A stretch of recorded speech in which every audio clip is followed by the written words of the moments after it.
I would get on the tour and I'd have to like get my stamina up throughout the tour. And by the last quarter of the tour, I'd finally hit my stride stamina wise. And I'd be like, oh, I can do this easily every night. Yeah. I wanted to be at that point at the beginning of the Eras Tour. So that's why I did so much more training, so much more endurance training and cardio and stuff that, you know, doesn't come naturally because I'm not an athlete. So it's like that stuff I have to really force myself to do. Don't you say that. Don't you say that. I mean, don't you dare say that. It's how I feel. And I don't even, it's not like I say that in a disparaging way. I don't care at all. Okay, fair enough. But why do we take it that way? It's not like, I'm like, I'm not an athlete and that's fine. Like I play instruments. I take it that way because we're undefeated on the beer pong table. I've seen you throw a football. No, that's not good. And you know that's not good. It does. No. It does. You can.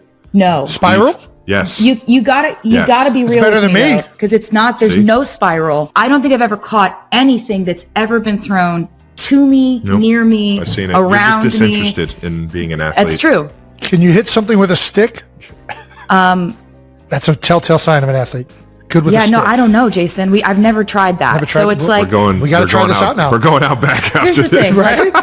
My relationship with sports was like, you know, I grew up in Pennsylvania. I always heard my dad yelling at the screen watching Eagles games. That was always the sports sounds that I heard in my house. However, I was up in my room playing guitar, learning instruments, playing piano. I was focused on different things. I was like so laser focused on music. And that's how I was in school. Like I would go to sporting events so that I could sing the national anthem. Like everything was a means to an end to get to do music. Yeah. I know every halftime show from the Super Bowls, but I didn't watch the sports. No. And so watching the Eras Tour and seeing that power skip, I knew you were an athlete from the power skip. You're just saying words. I knew it. It's one of my favorite parts. Just telling lies. Just see you just skipping down that runway. Just looking like a giraffe. Its limbs were put on all wrong. Not everybody can skip, but not everybody can power skip in heels. Yeah, in heels. That takes athleticism. Thank you. If you're new here, don't forget to hit that subscribe button. Did you know over 90% of you watch without subscribing? It costs you nothing, but it makes a huge difference and helps us keep bringing you great content. I appreciate that. Just saying. What a unique compliment. So yeah, I definitely became obsessed with sports when it came to him.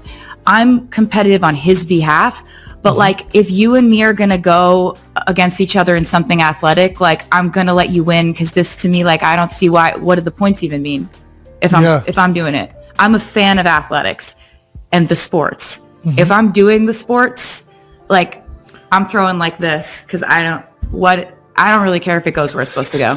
Interesting. It doesn't bother me. And when I don't make the catch, I'm not embarrassed. No? That's fine. She's a good teammate, so she'll give effort if it's teamed up. If it's individual sports, she's not going to care. But if she needs to be held accountable, if I'm on his team and we're playing beer pong or something, like I'm really trying. You're in. So you're a team sports because this matters to him, right? Yeah, absolutely. I'm a team sports gal. Yeah. Put me on an Olympic one person trying to do some stuff sport. I'm doing this. Yeah. I don't care. I'm getting out of here. Yeah. I'm doing this. I care. Okay. I'm doing this. I care. Care a lot. We're doing this. We're kneading dough. I don't care. I don't care if this happens. I don't care if this goes here. It's not part of my metrics for my self-worth. All right. That's probably very healthy, to be honest with you. Hey, you know? I was like, as long as you're fine with this. What? No, I'm completely fine with you being an athlete. Yeah. I'm not an athlete. I'm never going to be. You just missed the whole point. Yeah. What? He sees what he wants to see, and it bodes well for me. Do you have a favorite thing from the Eras Tour? I have a lot of favorite things from the Eras Tour. I would look out and I would see a lot of bonding happening between generations of people. Gosh, that's so true. It was really wonderful. It was like the most incredible feeling in the world because I can see all that. I've got LASIK. I have incredible vision. Basically, the Eras Tour, I think one of my favorite things was when the fans would come up with their own traditions, right? Oh, so cool. Because I can plan a stage show that's like, we know exactly what's happening, when it's going to happen. It's very stage managed. It's a whole production, right? And I love to plan. But I also do love surprises. Like there's a time during the European leg of the Eras Tour, there's a song called Willow where we do a performance where we have these, it's a very like witchy performance. We have these like light up orbs and we're in cloaks and it's all very woo. The fans decided that they were going to bring their own light up orbs. And by that, I mean balloons that they would blow up in the audience. And then they would they would use their phone light behind it and create a light up orb. When I tell you I looked out, or a glow stick, whatever. Like they would figure out ways to illuminate themselves. And it was insane to look out and see spontaneously thousands of these orbs just go up. And I'd just be like, I don't even know who organized this. Yeah. Was there a group text? How did you guys even do this? It was so special. Yeah. It felt like we were all part of something together in a way that couldn't be planned. And there's, as much as I love and relish in planning, it was really fun that they would do things to sort of delight me every once in a while. They had little chants. They had all these traditions. By the end of the tour, it was like Rocky Horror Picture Show, where they have their own show, literally. Right. It was, I remember being in Gelsenkirchen, Germany. And you know what? What did you just say? Gelsenkirchen? Love is him learning that. Yeah. That's a city? He came to Gelsenkirchen. I think that's how you say it. Supported me there. I've never heard of this. If you say it with a German accent, it probably sounds more like the actual city, but my American accent is Gelsenkirchen. Gelsenkirchen. And I remember seeing that part of the show, and they were literally doing circles and like putting the orbs up in the air and passing them to each other like they were performing. It was so beautiful. They were so committed. I've never played for crowds that were as committed. Yeah.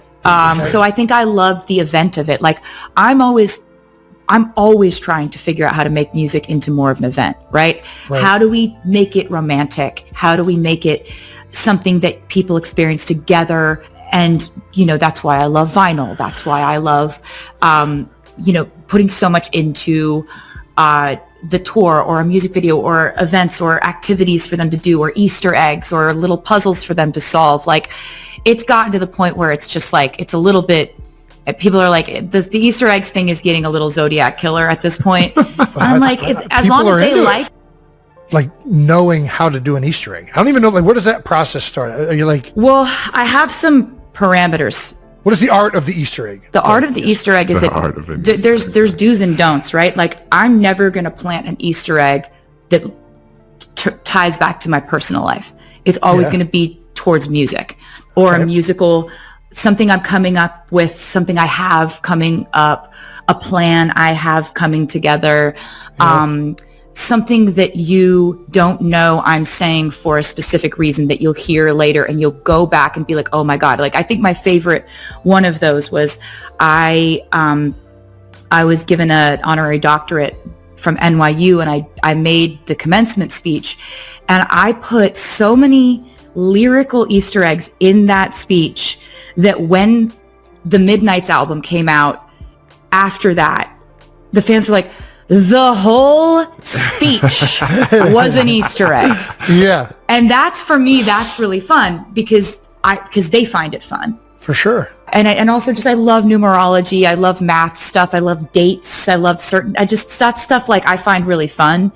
And I want Easter eggs to be a certain thing where like, if you are a part of the fandom and you want to experience like music in a normal way, then you don't even see these. You don't even care what that thing is above that doorway under that dimly lit flickering light over there that's upside down backwards in Braille. You don't need to know what that is. I love this. Yeah.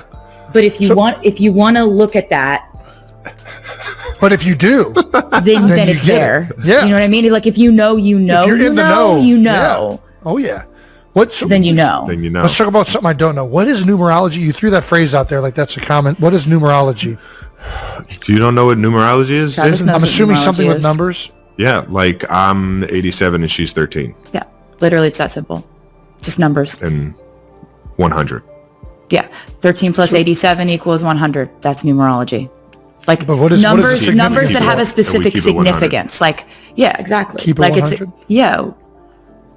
Do you not keep it 100 ever? I'm trying to. I attempt to.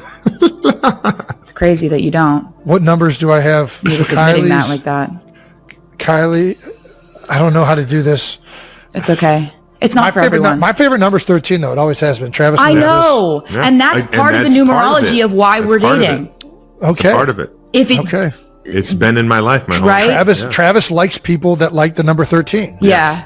What does liking the number 13 say about us, though? It says that we're family. In trichodectophilia, I think it is the what obsession with. No, man, it's every day, dude. This is every day. That's a real thing. You know what that means. This is every day. He knows what this means. Trichodectophilia. So that's the obsession with specifically number 13 or something. I'm sorry. Yeah, triskaidekaphobia is when you hate 13. Triskaidekaphilia is when you love it. Philia is love. Mm-hmm. I don't know why. I think it was like everybody else was afraid of number 13. So I'm like, yeah, that's I like phobia. 13. That's phobia. Okay. Yeah, you're just being contrarian, which I love. I love that about you.